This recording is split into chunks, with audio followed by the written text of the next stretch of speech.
chapitre 3, du verset 16 au verset 18. Nous lisons au nom de notre Seigneur Jésus-Christ.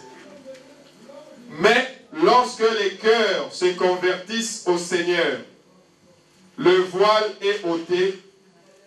Or, le Seigneur, c'est l'Esprit. Et là où est l'Esprit du Seigneur, là est la liberté. Amen. Nous tous, dont le visage découvert reflète la gloire du Seigneur, nous sommes transformés en la même image, de gloire en gloire, par l'Esprit du Seigneur. Amen. Amen. Le Seigneur est en train de nous donner, de nous parler une parole d'encouragement, une parole de recommandation, mais aussi d'encouragement.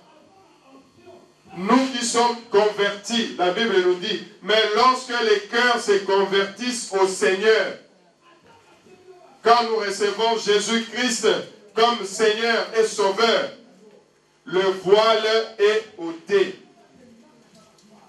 Ça veut dire que nous pouvons maintenant discerner ce qui est bon et ce qui est mal.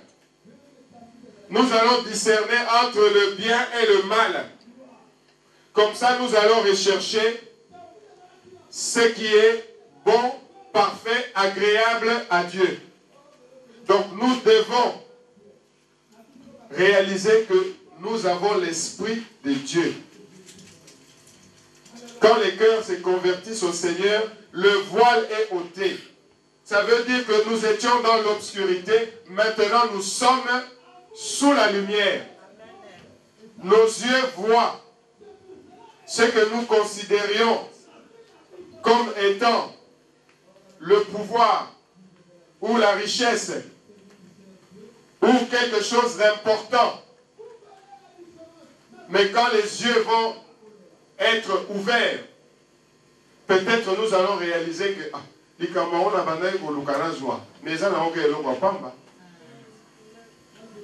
quand les cœurs se convertissent, le voile est ôté. C'est ce voile qui fait que nous vivons comme des animaux. C'est ce voile qui fait que nous ne réalisons pas que nous sommes créés à l'image de Dieu et que toutes sortes d'abominations, l'homme est capable de le faire. Mais quand ce voile est ôté, c'est pourquoi ceux qui n'ont pas reçu Jésus-Christ comme Seigneur et Sauveur, c'est vraiment difficile. Il n'y a que la grâce de Dieu. Regardez ce qui se passe dans ce pays au Moyen-Orient et surtout en Égypte actuellement.